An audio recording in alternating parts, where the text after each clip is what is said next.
ఇటీవల ఈ నెల 4వ తేదీన ఓ వివాహిత హత్య సంఘటన రాజాం మండలం డాల్పేట గ్రామంలో చోటు చేసుకుంది.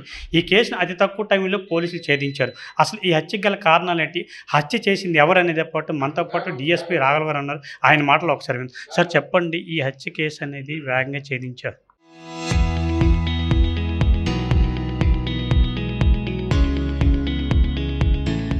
ఈ హత్య కేసు జరగడం వల్ల ఒక్కసారి డాల్పేట తులికిపడే పరిస్థితి. ఎవరు ఈ కేసుని అయితే హత్య చేసింది ఎవరు? అసలు ఎందుకు చేయవలసి వచ్చింది? ఈ కన్న తల్లినే కొడుకు తోటి ఫ్రెండ్ సహాయంతో ఈ హత్య చేయడం జరిగింది.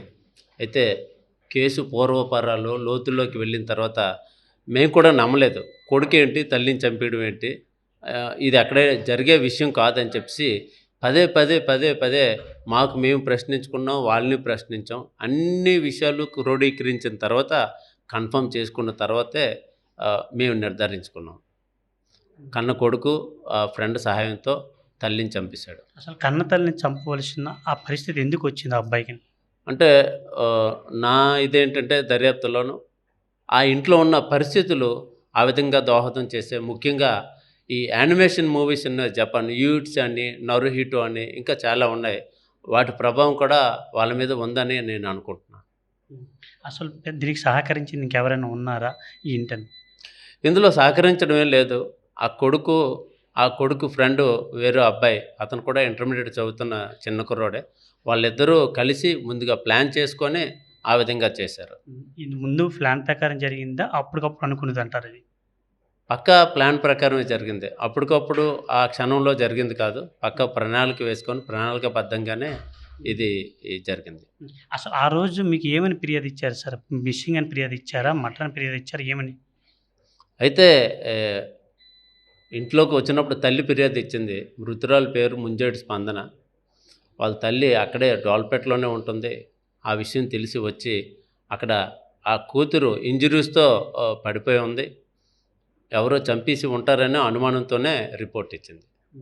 అసలు వీళ్ళు మీకు ఎక్కడ పట్టుపడ్డారు? మీరు ఏ విధంగా దీన్ని ట్రేస్ అవుట్ చేశారు? అంటే వీళ్ళు ఈ నేరం చేసిన తర్వాత బంగారం తీసుకొని వెళ్ళిపోయారు.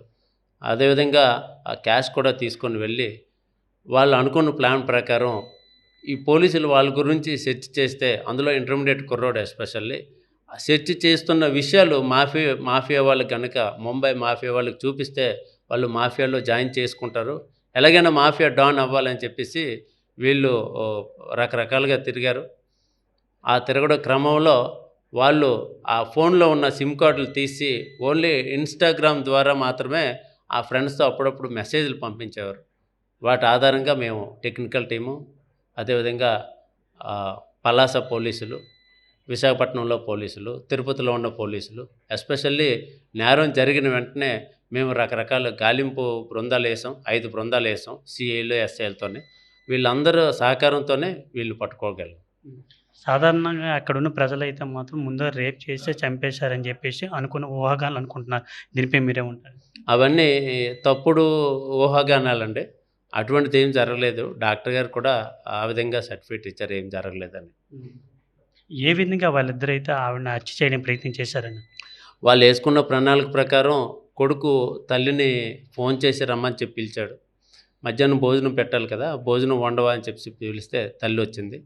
అనుకున్న ప్రకారంగా ఆ ఫ్రెండ్ బాత్రూంలో దాక్కొని ఉన్నాడు. ఎలాగా బాత్రూంలోకి కాలు కడుక్కోవడానికి తల్లి వస్తుందన్న విషయం వాళ్ళకి తెలుసు. బాత్రూంలోకి రాగానే వాళ్ళు అటాక్ చేశారు. మొదట ఆ స్నేహితుడు ఆ తల్లిని గొంతు పట్టుకున్నాడు. కుడి చేత్తో గొంతు పట్టుకొని ఆ పెనుగులాటలో కింద పడిపోయారు. అయినా సరే ఆ గొంతుని కుడి చేత్తో నొక్కడం అనేది మానలేదు. ఆవిడకి ఆకలేస్తే ఎడమ చేత్తో నోరు మూసాడు. నోరు మూసే క్రమంలో ఆవిడ ఆ ఫ్రెండ్ తాలూకా చెయ్యిని గట్టిగా కొరికింది. అవి వదిలిస్తే ఇంకా కొరికి మళ్ళీ తిరిగి అటాక్ చేస్తుందని ఆ పీక మరింత గట్టిగా నొక్కి ఆ చెయ్యి కొరకడం మానినంత వరకు ఆ పీక నొక్కాడు.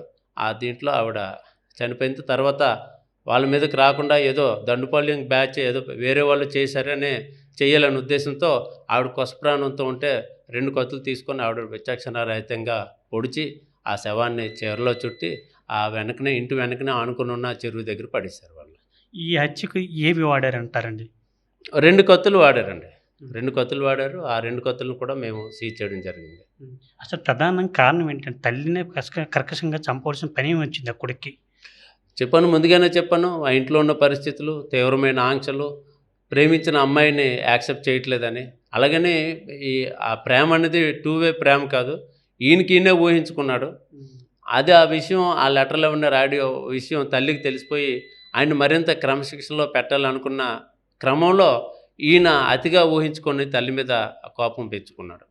ఈ విధంగా చూసుకున్నట్లయితే చాలామంది పిల్లలు ఈ మొబైల్ చూసి పాడైపోయే పరిస్థితి కనిపించింది. మీరు తల్లిదండ్రులకి ఎటువంటి సజెషన్ ఇవ్వాలనుకుంటున్నారు? ముఖ్యంగా తల్లి, తండ్రి పిల్లలు ఏం చేస్తున్నారు? వాళ్ళ ఫ్రెండ్స్ ఎవరు? వాళ్ళు ఇంటర్నెట్ వాడితే దేనికోసం వాడుతా ఉన్నారు? వాళ్ళ వాట్సాప్ గ్రూపులేంటి? ఫేస్‌బుక్ గ్రూపులేంటి? అలాగే ఇన్‌స్టాగ్రామ్‌లో ఉన్న గ్రూపులేంటి? ఆ గ్రూపుల్లో వాళ్ళ ఫ్రెండ్స్ ఎటువంటి వాళ్ళు? వీళ్ళు ఏ విధమైన సమాచారం ఇచ్చిపుచ్చుకుంటున్నారు? బయటికెళ్తే ఏం చేస్తున్నారు? టైంకి ఇంటికొస్తున్నారా లేదా? ఇవన్నీ వివరాలన్నీ చూస్తూ వాళ్ళు క్రమశిక్షణలో పెట్టడానికి ట్రై చేయాలి తప్ప, అలాగే వాళ్ళు టీవీలో చూస్తున్న సీరియల్స్ ఏంటి? అందులో ఎటువంటి అంశాలు ఉంటున్నాయి?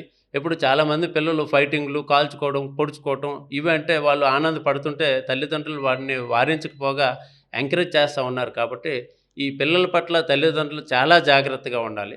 వాళ్ళ కోసం ప్రత్యేకంగా సమయం కేటాయించాలి. చాలామంది తల్లిదండ్రులకి ఈ కాలంలో వాళ్ళతో మాట్లాడడానికి టైం ఉండట్లేదు. వాళ్ళొక ఒక ఒక ప చిన్న పిల్లల్లాగా, ఒక ఫ్రెండ్‌లాగా ట్రీట్ చేస్తే తప్పనిసరిగా మంచి ప్రవర్తన ఉంటది. మన సంస్కృతి, సాంప్రదాయాలు, వాటి యొక్క గొప్పతనం గురించి వాళ్ళకి వివరించి, అవి చూపించే విధంగా, వాటిని ఆచరించే విధంగా ఉంటే, ఇటువంటి విపరీతమైన పోకడలు రాకుండా ఉంటాయి. తల్లిదండ్రులు ఇవన్నీ గమనించి, భవిష్యత్తులో పిల్లల్ని మంచి మరింత సన్మార్గంలో ఉండే విధంగా ప్రోత్సహించాలని కోరుకుంటున్నానండి. సాధారణంగా ఈ హత్యకైతం ఏదైనా మత్తు పదార్థాలు వాడే రంగంలో దిగారని చెప్పేసి అనుకుంటున్నారు. వాళ్ళేమైనా మత్తు పదార్థాలు ఏమి వాడి చేశారంటారా? లేదు, లేదు, లేదు. ఎటువంటిది లేదు. చాలామంది రాస్తున్నారు. చిన్న విషయం జరిగినా గంజాయి బ్యాచి, గంజాయి మొత్తం అని రాస్తే ప్రజలు దాన్ని ఎక్కువగా చదువుతారు, ఎక్కువ ఆకర్షితం అవుతారనే ఉద్దేశంతో అలా రాస్తుంటారు. ఇందులో అటువంటిదేమి లేదు. కనీసం వాళ్ళకి మందు తాగే అలవాటు కూడా లేదు. ఈ హత్య కేసుని మన పోలీసులు ఎంతమందికెళ్లారు? ఎలా ఛేదించారంటారు ఇది? ముందే చెప్పాం. 5 బ్యాచ్‌లుగా డివైడ్ చేసి చేయింది. ముఖ్యంగా అశోక్ కుమార్ సిఐ గారు, ఉపేంద్ర సిఐ గారు, అదేవిధంగా సల్మాన్ బేగ్ అని మా రాజం ఎస్ఐ గారు, ఉమా మహేశ్వరరావు అని ఎస్ఐ గారు, అలాగే మా సీసీఎస్ టీము, మిగతా వాళ్ళు చాలామందండి. ఇందులో లిస్ట్ వాళ్ళ కోసం కూడా మంచి రివార్డుల కోసం ఒక ప్రపోజల్ కూడా ఎస్పీ గారికి పెట్టడం జరుగుతుంది. వీళ్ళకి ఎటువంటి కేసు నమోదు చేశారు? వీళ్ళు ఎక్కడ తరలిస్తున్నారు ఇప్పుడు? వీళ్ళకి ఏదైనా అన్ని మర్డర్ కేసులే అండి. కాపోతే care and protection of juvenile justice act ఉంది. ఆ యాక్ట్‌లో ఉన్న ఏవైతే వాళ్ళు పారామీటర్స్ ఉంటాయో, ఆ పారామీటర్స్‌ని పాటించి మేము వాళ్ళని కోర్టులో ప్రొడ్యూస్ చేయడం జరుగుతుంది. జువెనైల్ జస్టిస్ బోర్డ్ అని ఉంది. ఆ జువెనైల్ జస్టిస్ బోర్డ్‌కి కోర్టు ఆర్డర్ ఇస్తుంది. అక్కడికి తరలిస్తారు.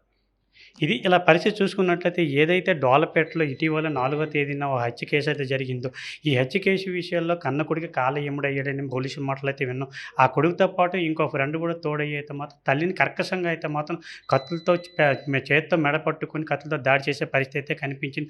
అంతేకాకుండా ఏదైతే ఈ హత్యకి ప్రధాన కారణం ఏమంటే తల్లికి ఆ కొడుకు మధ్య చిన్న ఘర్షణ అయ్యి ప్రేమ వివాహమైంది. ఒక బాకిపై ప్రేమించి ఒక అమ్మాయిని ప్రేమిస్తున్నానని చెప్పేసి ఆ లెటర్‌లో దొరకడంతో ఆ తల్లి అయితే వారించి అయితే మాత్రం క్రమశిక్షణలో పెట్టడం జరిగింది. అది ఆ విషయం అయితే నచ్చకపోవడంతో ఆ అబ్బాయి అయితే ఏ అబ్బాయి హత్య చేశాడో కన్న కొడుకు ఆ మనసులో పెట్టుకొని అయితే మాత్రం ఇంకొక అబ్బాయి తోడు సహాయంతో అయితే మాత్రం ఫస్ట్ ప్లాన్ ప్రకారం అయితే మాత్రం ఈ మర్డర్ చేసే పరిస్థితి కనిపించింది. అంతేకాకుండా ఆ ఇంట్లో ఉన్న బంగారాన్ని, డబ్బును కూడా ఎత్తుకెళ్ళే పరిస్థితి కనిపించింది. ఏదైతే ఉందో అందరూ ఊహాగానాలు అయితే అనుకుంటారో మద్యం మత్తులు, గంజాయి మత్తులో హత్య చేశారు. అదైతే కాదు. ఓన్లీ ప్లాన్ ప్రకారం మామూలుగా అయితే వీళ్ళైతే మాత్రం కత్తితో దాడి చేసి తల్లినైతే చంపడం జరిగింది. ఏదైతే ఉందో ఇది చాలామంది మొబైల్ చూసి అయితే మాత్రం ఈ కుర్రోళ్ళంతా పాడైపోతున్నారని చెప్పేసి పోలీసులు ఒక పక్కన ఇన్స్ట్రక్షన్ ఇస్తున్నారు. ముందు పిల్లలకు మాత్రం క్రమశిక్షణ పెట్టండి. వాళ్ళు మాత్రం కనిపెట్టుకుంటూ ఉండండి అని చెప్పేసి పోలీసులతో వారించడం జరిగింది. అదే కాకుండా ఏదైతే ఈ హత్యకు పాల్పడ్డాడో ఇద్దరు కుర్రోళ్ళు అయితే మాత్రం ఈరోజు జోనల్ జస్టిస్ సంబంధించి తరలించే పరిస్థితి అయితే కనిపించింది. ఈ విషయంపై అయితే మాత్రం మర్డర్ కేసుగా నమోదు చేసి వాళ్ళైతే మాత్రం అరెస్ట్ చేసే పరిస్థితి కనిపించింది. రాజా నుంచి సురేష్, ఆర్టీవీ.